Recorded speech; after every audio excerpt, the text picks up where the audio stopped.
আসসালামু আলাইকুম সবাইকে ওয়েলকাম জানাচ্ছি রেসিপি বাই আমার কিচেনে আরও নতুন একটি রেসিপি দেখার জন্য। আলহামদুলিল্লাহ, বছর ঘুরে আবারও রমজান চলে আসছে।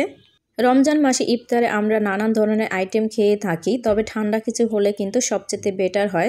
তার জন্য আজকে আপনাদের সাথে শেয়ার করব আমি ব্রেড পুডিং। এই পুডিংটা খেতে এত বেশি মজা, ঠান্ডা ঠান্ডা খেতে কিন্তু অনেক বেশি মজা লাগে। তাই এই পুডিংটা আগে থাকতে বানিয়ে রেখে কিন্তু সন্ধ্যাবেলা ঠান্ডা ঠান্ডা সার্ভ করতে পারেন। খেয়ে সবাই একদম প্রশংসা করতে বাধ্য হবে এবং মন প্রাণ সবার ঠান্ডা হয়ে যাবে। এটা শুধু রমজান না, রমজান ছাড়াও কিন্তু আপনারা যে কোনো সময় এই পুডিংটা বানিয়ে খেতে পারেন। তো আশা করছি আমার আজকের ভিডিওটি আপনাদের কাছে ভিডিওটি ভালো লাগলে অবশ্যই লাইক, কমেন্টস এবং শেয়ার করে দেবেন। আর যারা এখনও চ্যানেলটা সাবস্ক্রাইব করেন প্লিজ চ্যানেলটা সাবস্ক্রাইব করে রাখবেন। তো পুডিংয়ের জন্য প্রথমে আমরা ক্যারামেল তৈরি করে নেব। তার জন্য প্যান বসিয়ে তার মধ্যে 1/4 কাপ পরিমাণে আমি চিনি দিয়ে দিয়েছি। এখন নেড়ে চেড়ে অপেক্ষা করব এটা ক্যারামেলের কালার আসা পর্যন্ত। এখানে আমি কোনো প্রকারের পানি ব্যবহার করিনি, কারণ আমি যেহেতু ননস্টিক প্যান ব্যবহার করছি তার জন্য। যদি পানির প্রয়োজন হয় আপনারা একটু দিয়ে নিতে পারেন। তো যখন এরকম কালার চলে আসবে তখন আমি এটা নামিয়ে ফেলবো। এর চাইতে বেশি কালার করতে যাবেন না, তাহলে দেখা যাবে খেতে কিন্তু তিতা লাগে।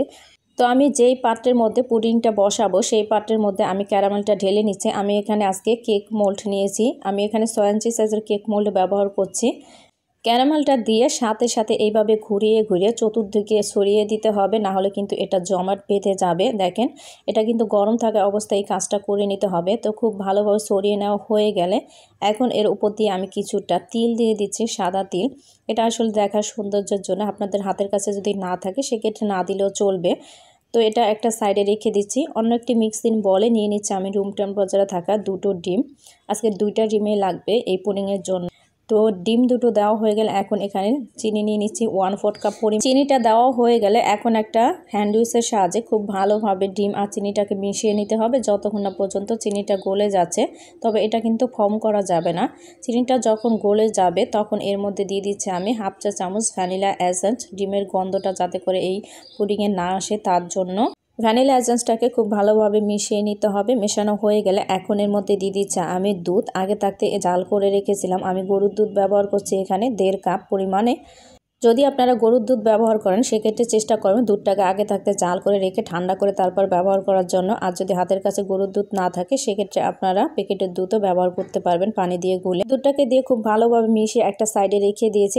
এখন আমি এখানে নিয়ে নিচ্ছি আমি 3 পিস ব্রেড। ব্রেডটাকে আমি এইভাবে ছোট ছোট টুকরো করে কেটে নিব। আমি কাজটা কিভাবে করছি সেটা হয়তো আমার হাতের দিকে খেয়াল করলেই বুঝতে পারবেন।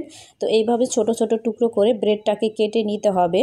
তো সম্পূর্ণ ব্রেডগুলো আমি ছোট ছোট টুকরো করে কেটে নিয়েছি।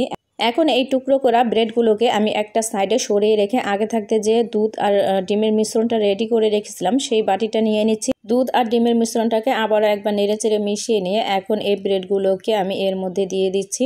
তো সম্পূর্ণ ব্রেডগুলো দেওয়া হয়ে গেলে এখন একটা স্প্যাচুলার সাহায্যে খুব ভালোভাবে এর সঙ্গে মিশিয়ে নিতে হবে।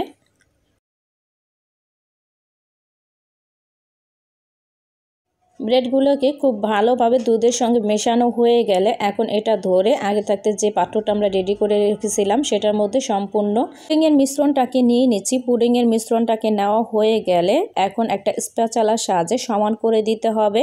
তো আমার সমান করে দেওয়া হয়ে গেছে। এখন চলে যাব ভাপ দেওয়ার জন্য। ভাপ দেওয়ার জন্য আমি আগে থাকতে একটি হাঁড়ি বসিয়ে তার মধ্যে পানি দিয়ে বলক তুলে নিয়েছি, আর একটা স্ট্যান্ড বসিয়ে দিয়েছি।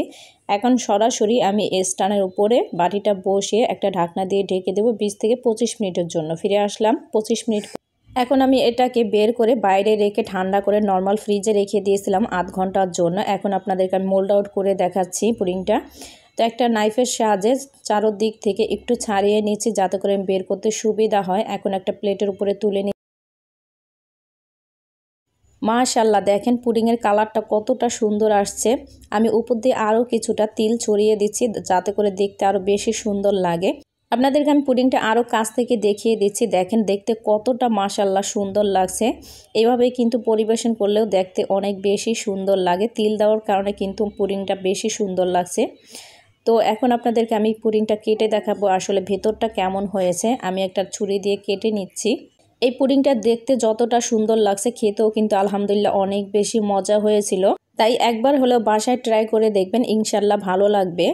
দেখেন দেখতে কতটা লোভনীয় লাগছে। আর এই পুডিংটা আমার ছোট মেয়েটা অনেক বেশি পছন্দ করেছে। সে তো বারবারই খেতে চাইছে শুধু এই পুডিংটা। আপনারা যখন বাসায় বানাবেন দেখবেন সবাই কারাকারি করে খাবে। তো আজকের এই রেসিপি আপনাদের কাছে কেমন লাগলো অবশ্যই কিন্তু কমেন্টস করে জানাবেন, আর ভালো লাগলে অবশ্যই ফ্রেন্ড এবং ফ্যামিলির সাথে বেশি বেশি শেয়ার করে দিবেন। আর যারা এখন আমার চ্যানেলটা সাবস্ক্রাইব করেন নাই প্লিজ চ্যানেলটা সাবস্ক্রাইব করে রাখবেন, আর আমার ভিডিও সবার আগে পেতে চ্যানেলটা সাবস্ক্রাইব করে পাশে থাকা অল বেল আইকনটিও বাজিয়ে রাখবেন। আজকের ভিডিওটি এই পর্যন্তই। সবাই অনেক বেশি ভালো থাকবেন, সুস্থ থাকবেন। আল্লাহ হাফেজ।